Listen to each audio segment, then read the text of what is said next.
Hi everybody, this is Lainey at Hilltop Home Place. I went to the grocery store yesterday just to buy regular groceries, but I ended up buying a couple of things, which has now got me into a big canning day. But I'm trying to put back food. I'm always trying to work on that. Yesterday they had their chicken breast on sale, so I bought some of those. So later on tonight, I'm thinking, or it might just be tomorrow, I'm gonna put up chicken breast. And I've kind of figured out through the years how things kind of work for me. And basically one of those big, large chicken breasts that come in a multi-pack. Usually you can get like 6 chicken breasts in a pack. And one of those chopped up will fill up a pint jar.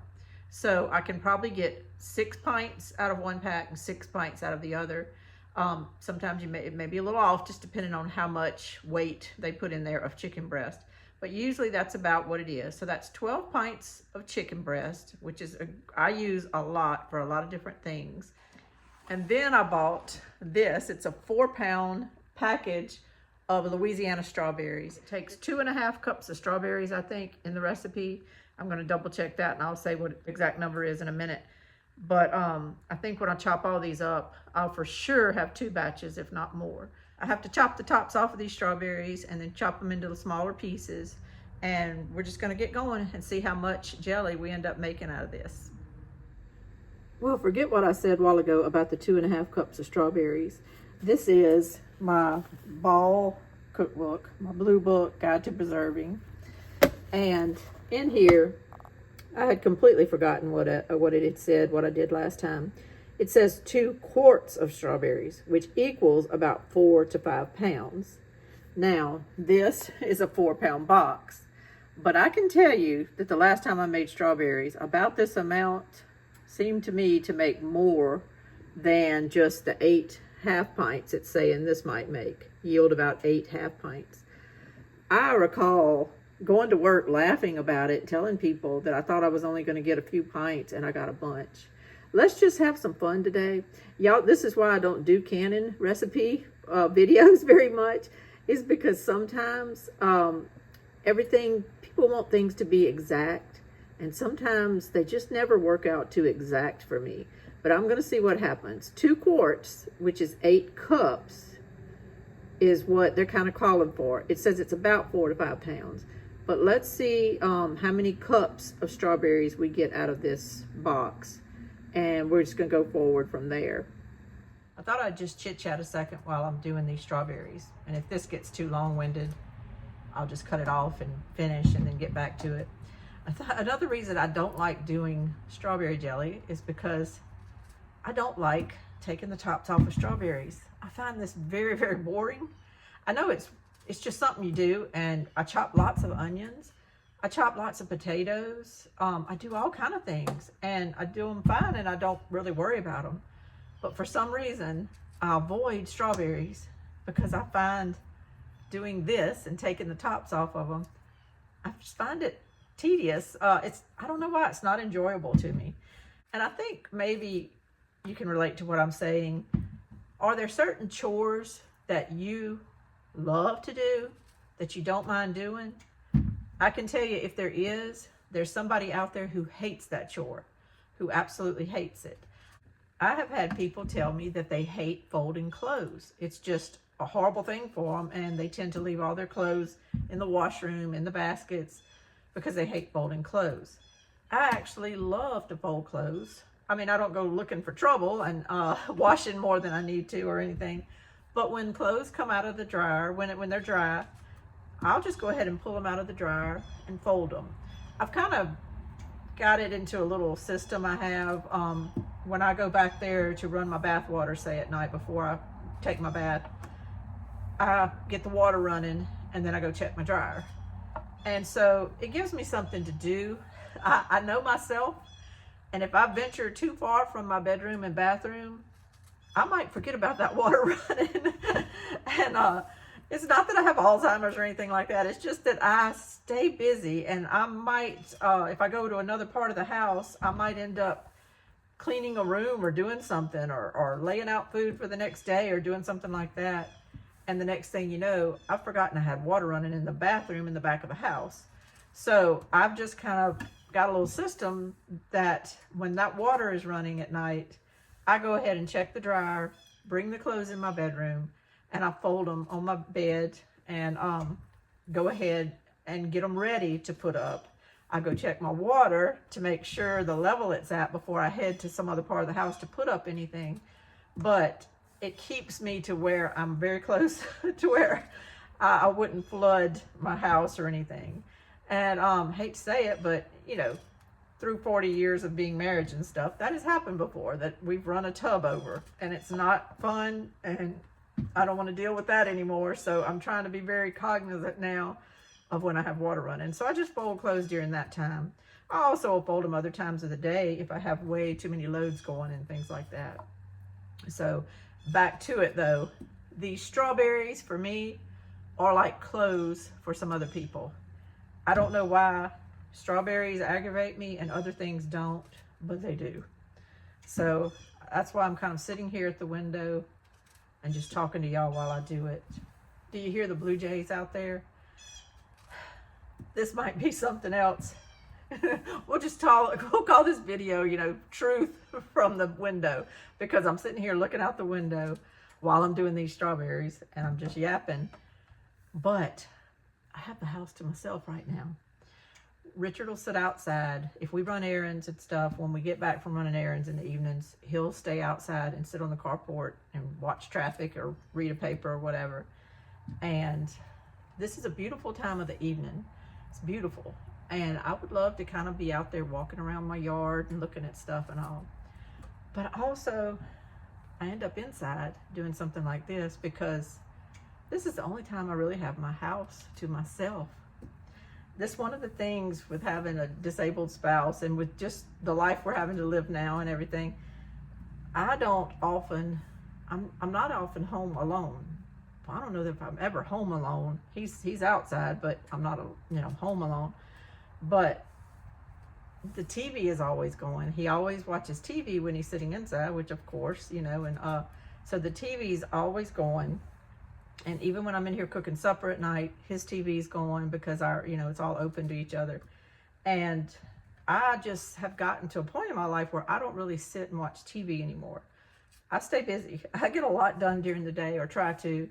Or sometimes it's not physical things, it's paperwork or things like that. So I just stay busy. I don't ever hardly find myself watching TV anymore. It has to be something really strange, that for something I'm just really wanting to see before I'll watch TV. But he doesn't. He watches TV a lot. So I'm always in here with the TV blaring. That's why I do like YouTube and all so much, because I can set a phone on my cabinet, and while I'm cooking, while I'm doing things like this, I can turn a video on and it kind of takes me away a little bit. And but I'm not having to look at it. A lot of times when I go outside to work in the yard, a lot of times I'll just listen to birds and I don't have anything going. But sometimes if I do, I just have it in my pocket, and I'm not seeing anything. I have it in my pocket and walking around the yard like that. But it gives me, some company while I'm out there, and I learn a lot. I learned a lot from y'all's videos. I learned a lot from just other channels that I follow who don't have anything to do with my channel. They don't follow me or anything, but just some of the larger channels. I tend to learn a lot and I enjoy it. And but I don't often get the house to myself quiet. So while I wouldn't mind going outside and doing some things, I kind of take the opportunity to come in here and be by myself. No TV on. You don't hear a TV going right now. I cut that thing off, and I'm just sitting in here enjoying it. And I thought, I'm going to turn the air conditioner off, and I'm going to open the windows. So I open my kitchen windows, and I open the screen over there, and I'm just letting some fresh air come in here. And I'm trying my best to make strawberry topping a little more enjoyable for me. And that's what I'm doing. I was thinking earlier today about maybe my next video being about winter squash, because I have just gotten kind of to where I love winter squash. I love growing them. And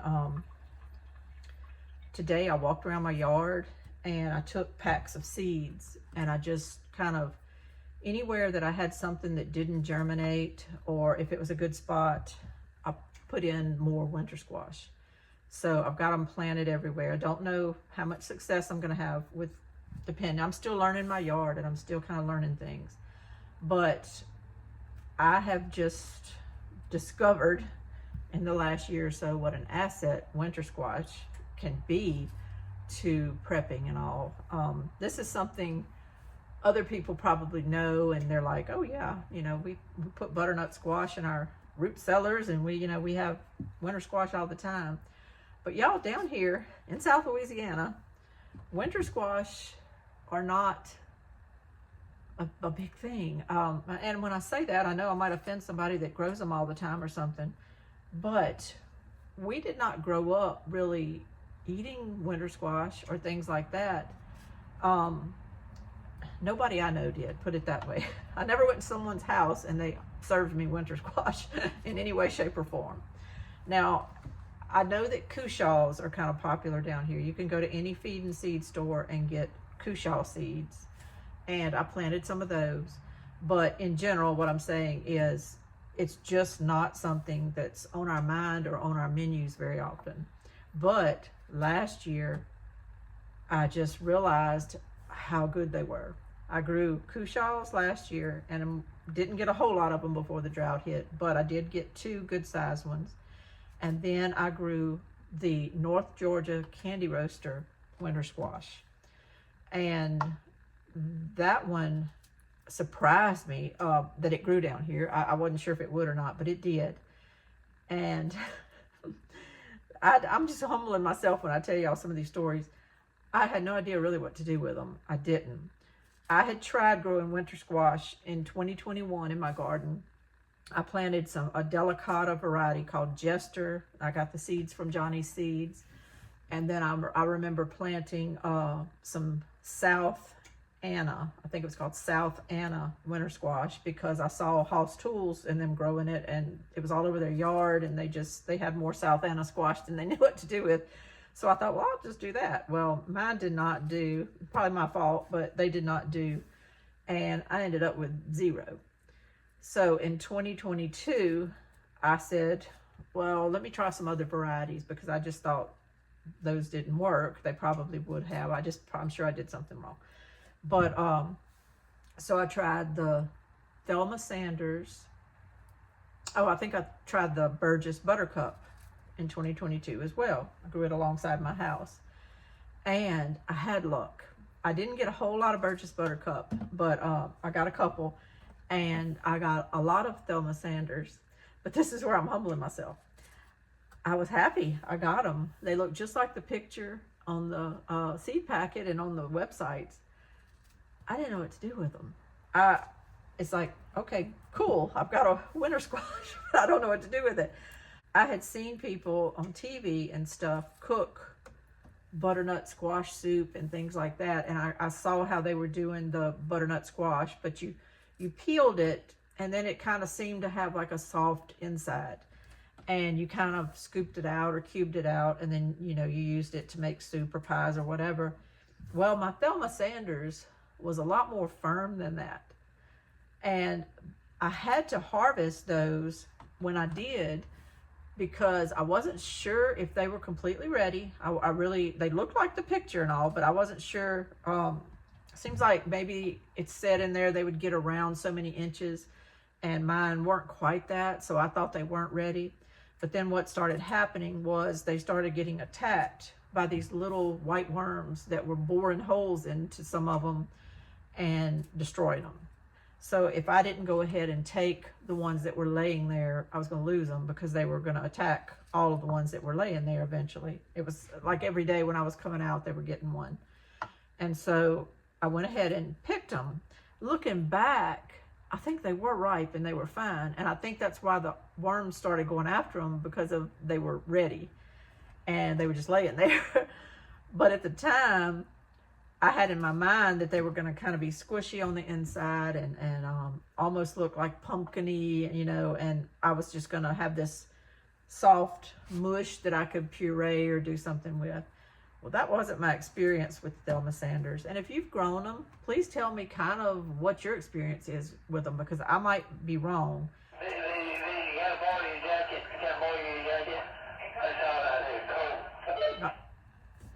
That's my husband. This is what happens all the time. Yeah, I'll bring you one. I don't know if you understood what he said, but he's asking me to bring him a jacket. He's getting cold out there. It's not cold. It's hot, but it's when it gets windy, he gets cold because he's on blood pressure medicine. But I'll take him a jacket real quick, but I'll finish my story first.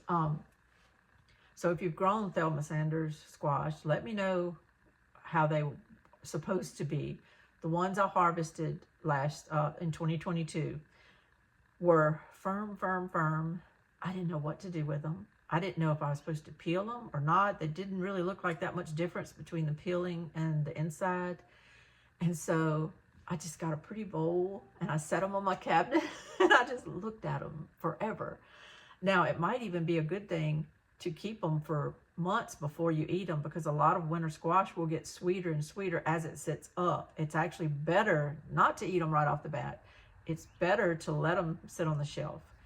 I didn't have time to do that either in 2022. That's when we decided to sell our house. So I started cleaning and culling and decluttering and everything. And I actually ended up throwing them in the garbage. I'm embarrassed to say that because it's a waste of food. It's a waste of good food. But I needed to clean my house. I needed to get everything decluttered. And I had no idea what to do with them. And I can tell you, here in South Louisiana, if I had driven up to someone's house and said, here's Thelma Sanders winter squash, you know, they would have not known what to do with them either. They would have not known. Nobody would know how to cook that.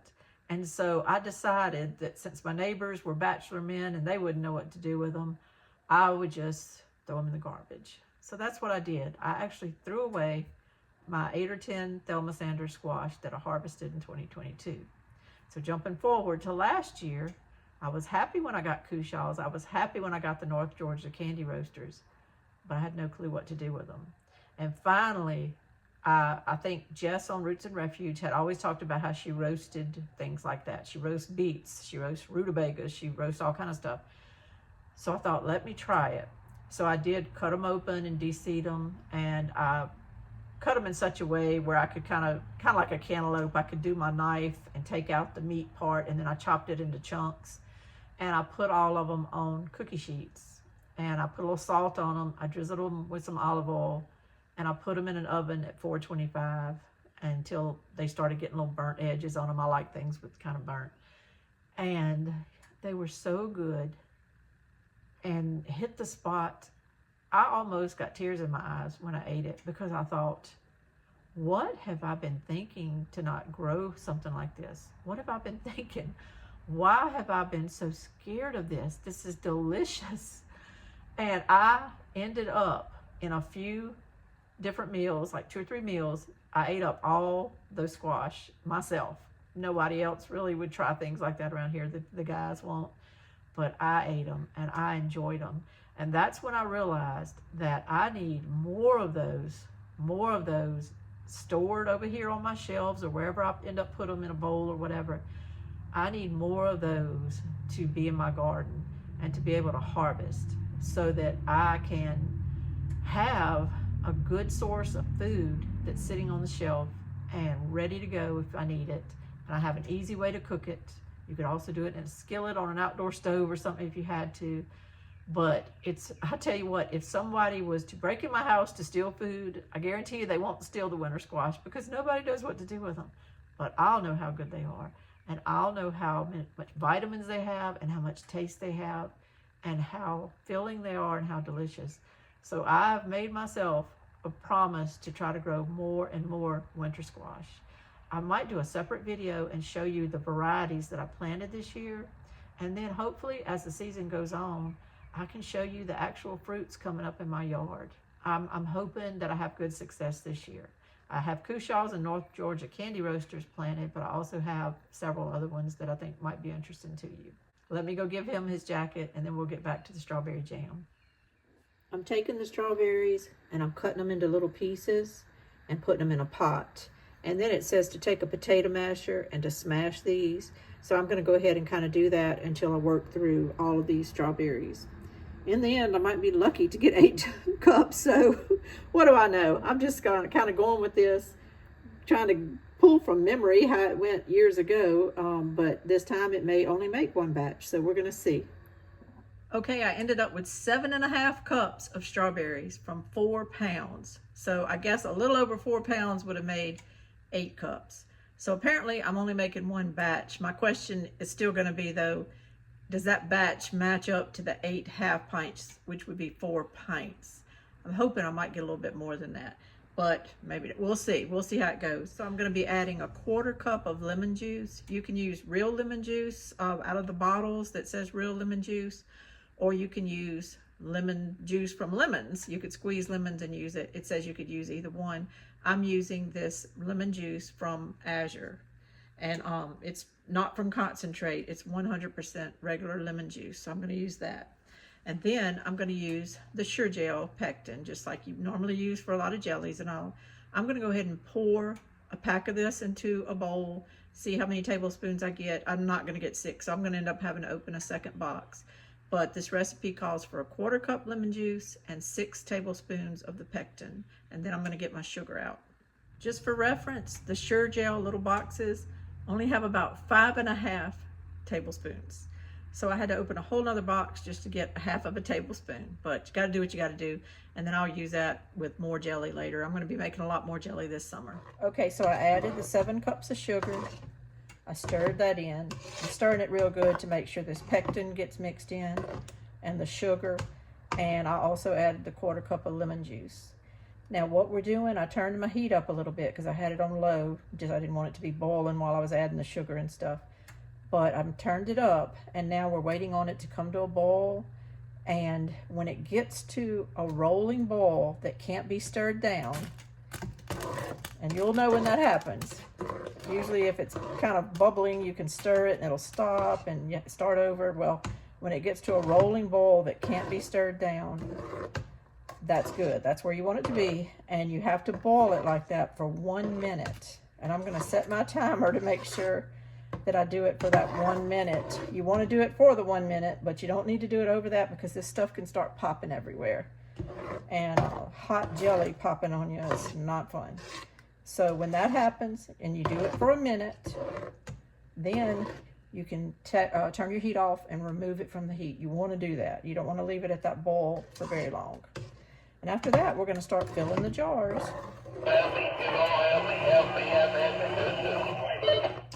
Well, that's Richard right on time. I've got to walk outside and put him on the golf cart. This is kind of why I decided to come inside and enjoy my peace sometimes, because there's lots of little things I have to do all day long, and this is kind of my time. I'm going to turn my heat back down so that this won't come to a boil while I'm outside. I'm going to go put him on the golf cart. He'll be riding around the yard for a while. It'll be fine. That'll give me time to come back in here and finish this. I'll be right back. Okay, I'm back. I went ahead and did the boil, stirred it for a minute, and my hands just need to be busy during all this, so I didn't film. I apologize. But look at here. I ended up getting 6 full pints and 1 half pint.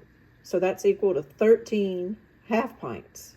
If I had used another 1/2 cup of strawberries like the recipe called for, I would have easily made a full pint here. So that would have been 7 pints.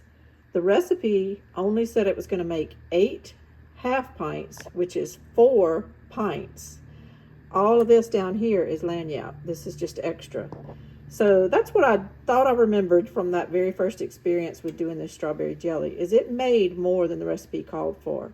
So if you do follow that ball recipe, like I just did, and I even had a little bit shy on the strawberries, like I said, I still ended up with 6.5 jars of jelly. So I'm going to call that a win. I've got to clean the lids and debubble them real quick. They make tools for debubbling, but I just use the end of my spatula, a little rubber end of my spatula. I stir it around in there and debubble. Then I'll clean the rims, and then I'll put the lids on there. And I've got my water already. It's not boiling or anything. I don't let it boil before I put these jars in. But as soon as I put the jars in and lower them to the bottom, I'm going to crank the heat up on this and bring it to a boil. And then it says I'm going to process these 15 minutes in this water bath canner, pint size. Half pints, you only do 10 minutes. So I'm going to process them for 15 minutes, and we're going to call it a win here. And I'm going to have 6.5 pints of strawberry jelly. Okay, I'm going to just take my tongs, pick up each jar, set it over here. Sometimes you just kind of rearrange as you go.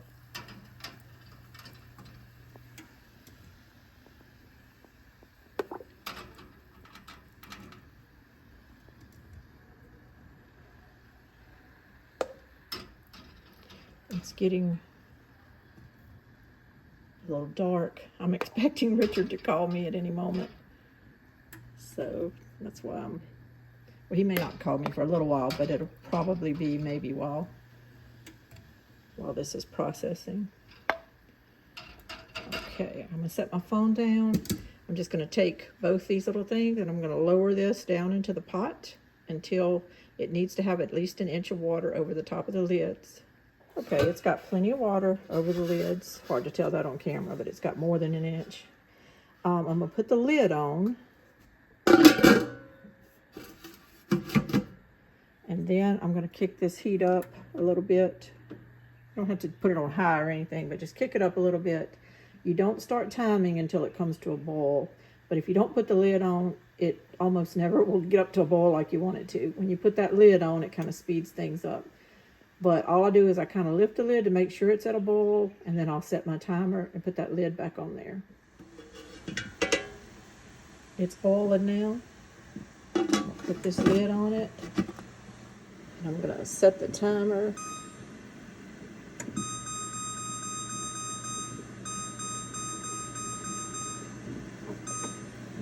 All right. What am I going to do for 15 minutes? I'm going to tell you what I'm going to do. I'm going to go sit in a chair and eat some blackberries that I picked fresh by the fence row today. And yes, I have them sprinkled with sugar. That's how you got to do it. I'll check back with y'all when the jelly's done. I'm going to take a little break. Okay, my timer went off. I'm going to lift my lid and take it off. And then you just let the jars sit there for 5 minutes in the water. Let the water quit boiling. But for a full 5 minutes, you let them sit there before you pull them out with your little tongs. And then that's it. Well, this is done. Got them ready. Glad this is kind of behind me because I've got to move on to doing the chicken in the pint jars and the pressure canner. But that's another video. This is Lainey at Hilltop Home Place. Thank y'all so much for joining me. Y'all have a wonderful evening and a great weekend. Bye-bye.